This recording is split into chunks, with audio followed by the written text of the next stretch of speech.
Assalamualaikum warahmatullahi wabarakatuh. Perkenalkan, nama saya Siti Nurholisa Bonde, kelas PBA 2B. Di sini saya akan menjelaskan materi dari kelompok 1 sampai kelompok 12 mata kuliah Psikologi Pendidikan untuk memenuhi tugas ujian akhir semester Psikologi Pendidikan. Baiklah, yang pertama saya akan menjelaskan tentang definisi psikologi pendidikan. Psikologi yang dalam istilah lama disebut ilmu jiwa itu berasal dari kata bahasa Inggris psikologi. Kata psikologi merupakan dua akar kata yang bersumber dari bahasa Yunani, yaitu sisi yang berarti jiwa dan logos yang berarti ilmu. Kemudian pendidikan berasal dari kata didik, lalu kata ini mendapat awalan me sehingga menjadi kata mendidik, artinya memelihara dan memberi latihan. Kemudian yang kedua, peran psikologi pendidikan dalam proses belajar. Psikologi pendidikan berfungsi diantaranya yang pertama, sebagai proses perkembangan siswa, yang kedua, mengarahkan cara belajar siswa, yang ketiga, sebagai penghubung antara mengajar dan belajar, yang keempat, sebagai pengambilan keputusan untuk pengolahan proses belajar mengajar. Kemudian yang ketiga, manfaat mempelajari psikologi pendidikan bagi pendidik. Yang pertama, memahami perbedaan siswa. Yang kedua, untuk memilih strategi dan metode pembelajaran. Yang ketiga, untuk menciptakan iklim belajar yang kondusif di dalam kelas. Yang keempat, memberikan bimbingan dan pengarahan kepada siswa. Dan yang kelima, mengevaluasi hasil pembelajaran. Kemudian yang kedua yaitu sifat dan hakikat kejiwaan. Kata sifat atau traits dalam istilah psikologi berarti ciri-ciri tingkah laku yang tetap pada seseorang. Sifat merupakan gambaran dari perwujudan dan keadaan yang terlihatnya. Hakikat jiwa adalah indera yang bisa mengetahui meskipun tidak dapat diraba, sedangkan fisik dapat diraba. Jiwa yang membuatnya merasa dan dapat menerima keutamaan dan kehinaan yang menghampirinya. Yang ketiga yaitu pertumbuhan dan perkembangan. Pengertian pertumbuhan dan perkembangan. Menurut pandangan para ahli biologi, pertumbuhan diartikan sebagai suatu penambahan dalam ukuran bentuk, berat, atau pikiran dimensif daripada tubuh dan bagian-bagiannya. Sedangkan kata perkembangan dimaksudkan untuk menunjukkan perubahan-perubahan dalam bentuk atau bagian tubuh dan integrasi ke dalam suatu kesatuan fungsional bila pertumbuhan itu berlangsung. Yang kedua yaitu faktor-faktor yang berpengaruh terhadap pertumbuhan dan perkembangan.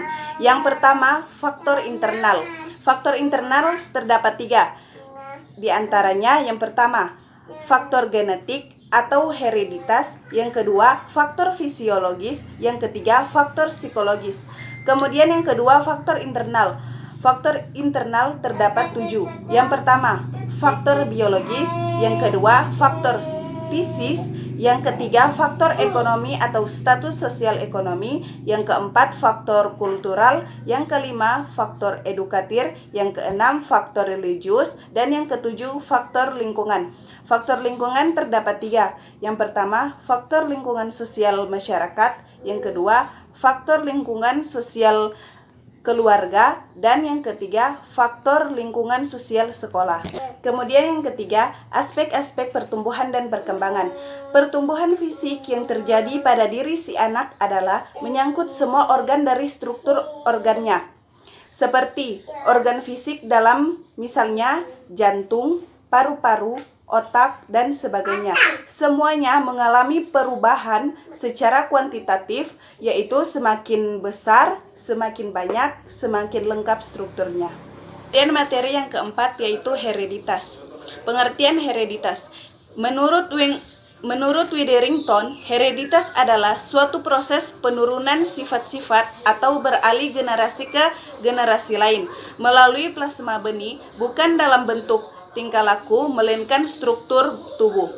Kemudian adapun prinsip-prinsip hereditas menurut Crow and Crow adalah yang pertama, prinsip reproduksi, yang kedua, prinsip konfirmitas, yang ketiga, prinsip variasi, yang keempat, prinsip regresi filial, dan yang kelima yaitu prinsip jenis menyilang. Kemudian teori tentang hereditas.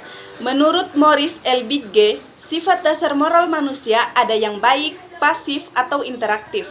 Berdasarkan konsep tersebut, maka muncullah aliran hukum dari Barat, yaitu nativisme, empirisme, dan konvergensi. Kemudian, poin yang selanjutnya, konsep hereditas dalam pembentukan manusia menurut para ahli pendidikan.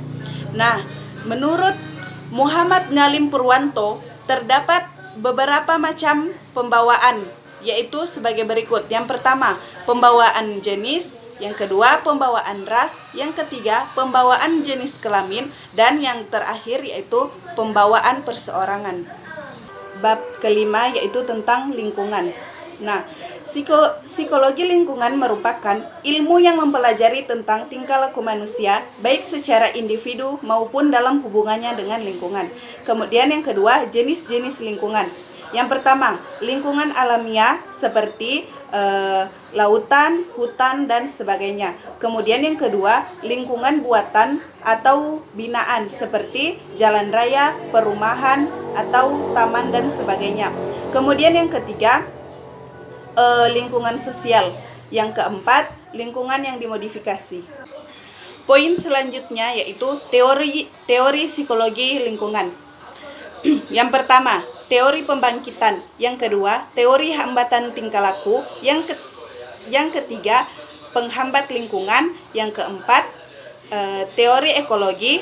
Dan yang kelima, teori stres lingkungan. Kemudian, proses interaksi sistem psikofisik manusia dengan lingkungan. Nah, cara seseorang berperilaku dan berpikir dicerminkan oleh kepribadian orang tersebut. Menurut Gordon W. Allport, kepribadian adalah suatu organisasi yang dinamis dari sistem fisiofisik individu yang menentukan tingkah laku dan pemikiran individu secara khas. Nah, sekarang permasalahan lingkungan yang terjadi di masyarakat. Yang pertama, polusi. Yang kedua, perubahan iklim. Yang ketiga, populasi. Yang keempat, penipisan sumber daya alam. Yang kelima, pembuangan limbah. Yang keenam, kepunahan keanekaragaman hayati. Dan yang ketujuh, penggundulan hutan. Yang kedelapan, fenomena pengasaman laut. Yang kesembilan, penipisan lapisan ozon. Yang ke-10, hujan asam. Dan yang terakhir yaitu rekayasa genetika. Kita masuk pada materi yang bab 6, yaitu tinjauan teoritis tentang belajar. Menurut aliran kognitif, belajar merupakan proses internal yang tidak dapat diamati secara langsung. Perubahan perilaku seseorang yang tampak sesungguhnya hanyalah refleksi dari perubahan internalisasi persepsi dirinya terhadap sesuatu yang sedang diamati dan dipikirkannya. Kemudian yang kedua, menurut pandangan teori belajar humanisme, seseorang belajar karena ingin mengetahui dunianya. Dalam perspektif Islam, makna belajar bukan hanya sekadar upaya perubahan perilaku. Konsep belajar dalam Islam merupakan konsep belajar yang ideal karena sesuai dengan nilai-nilai yang terkandung dalam Al-Quran dan Al-Hadis. Bab yang ketujuh yaitu pentingnya peranan inteligensi pada seorang siswa dan pendidik dalam proses pembelajaran. Yang pertama, definisi inteligensi. Inteligensi berasal dari bahasa Inggris intelligence yang juga berasal dari bahasa Latin intellectus dan intelligentsia. Inteligensi adalah kemampuan yang dibawa sejak lahir yang dapat digunakan untuk menyesuaikan diri terhadap kebutuhan baru dengan menggunakan alat-alat berpikir yang sesuai dengan tujuannya. Danner membagi inteligensi menjadi 7 macam yang dinamakan multiple intelligence. Di antaranya, yang pertama, kecerdasan spasial, yang kedua, kecerdasan bahasa, yang ketiga, kecerdasan logis matematis, yang keempat, kecerdasan jasmani kinestik, yang kelima, kecerdasan musikal, yang keenam, kecerdasan interpersonal, yang ketujuh, kecerdasan intrapersonal. Kemudian poin yang selanjutnya yaitu teori-teori. Yang pertama, teori faktor. Yang kedua, teori struktural intelektual. Yang ketiga, teori kognitif. Yang keempat, teori inteligensi majemuk. Dan yang terakhir yaitu pengukuran inteligensi. Poin yang selanjutnya yaitu faktor-faktor yang mempengaruhi inteligensi. Yang pertama, pembawaan, yang kedua kematangan, yang ketiga pembentukan, yang keempat minat dan pembawaan yang khas, yang kelima kebebasan. Kemudian poin selanjutnya yaitu peranan inteligensi dalam proses pembelajaran. Berikut peranan dari inteligensi jika dilihat dari sisi sebagai seorang pendidik dan sebagai seorang siswa. Yang pertama, sebagai seorang pendidik. Sebagai seorang pendidik, inteligensi merupakan hal yang paling utama yang harus dimiliki oleh seorang pendidik, karena hal tersebut sangat menentukan keberhasilan proses pembelajaran seorang guru atau dosen dengan tingkat inteligensi atau kecerdasan yang tinggi mempunyai kemungkinan yang besar untuk bisa mendidik siswanya agar mempunyai pengetahuan yang tinggi juga. Kemudian sebagai seorang siswa. Sebagai seorang siswa, inteligensi merupakan salah satu faktor penting untuk mendorong siswa agar dapat memahami pelajaran yang diberikan oleh pendidik. Bab yang ke-8 yaitu pengenalan peserta didik. Peserta didik dalam pandangan pembelajaran merupakan objek didik, subjek didik, dan dapat sebagai keduanya yaitu objek dan subjek didik. Sedangkan dalam pandangan konvensional, peserta didik memiliki ciri, karakteristik, dan kebutuhan setiap peserta didik. Perkembangan mempunyai arti suatu proses perubahan individu yang konsepsif dan berlangsung sampai akhir hayat. Sedangkan pertumbuhan pada diri individu dapat diamati gejala-gejalanya. Persamaan dan pertumbuhan di mana keduanya merupakan bentuk perubahan dalam diri individu. Bab yang ke-9 yaitu readiness dalam belajar. Readiness diartikan sebagai kesiapan atau kesediaan seseorang untuk berbuat sesuatu. Setiap aspek pertumbuhan berinteraksi dan bersama membentuk readiness, yaitu kemampuan dan kesiapan.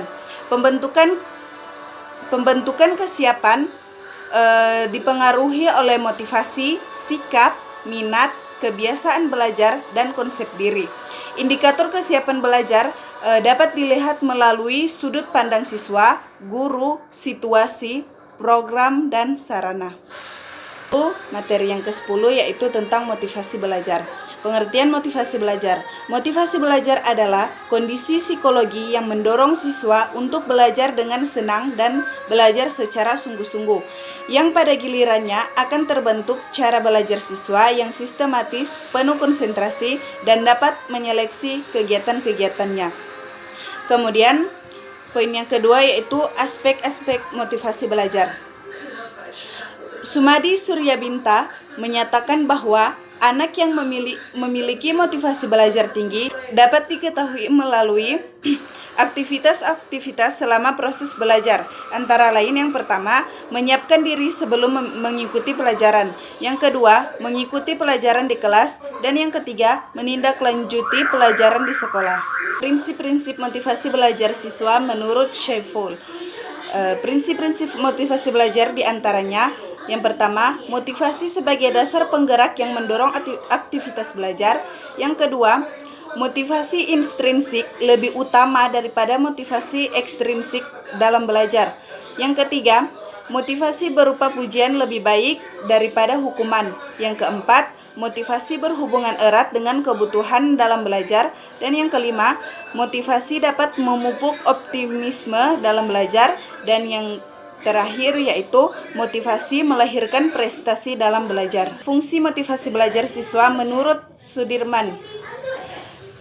Fungsi motivasi belajar dijelaskan sebagai berikut. Yang pertama, mendorong manusia berbuat. Yang kedua, menentukan arah perbuatan.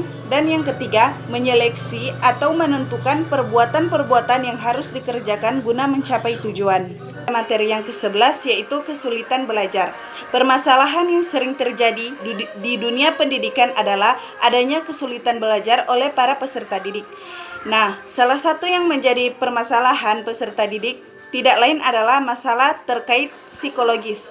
Peran guru sangat dibutuhkan dalam pendekatan psikologi peserta didik sebagai salah satu pemecah dalam masalah ini.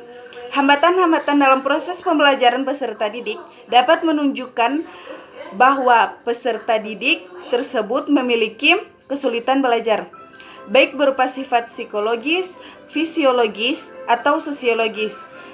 Nah, dalam hal ini, peserta didik yang seperti ini sangat butuh bimbingan belajar agar lebih optimal. Materi ke-12 yaitu aplikasi psikologi belajar. Ada 3 teori belajar. Yang pertama, behavioristik, yang kedua, kognitif, dan yang ketiga, humanistik. Saya akan jelaskan yang pertama, yaitu teori behavioristik.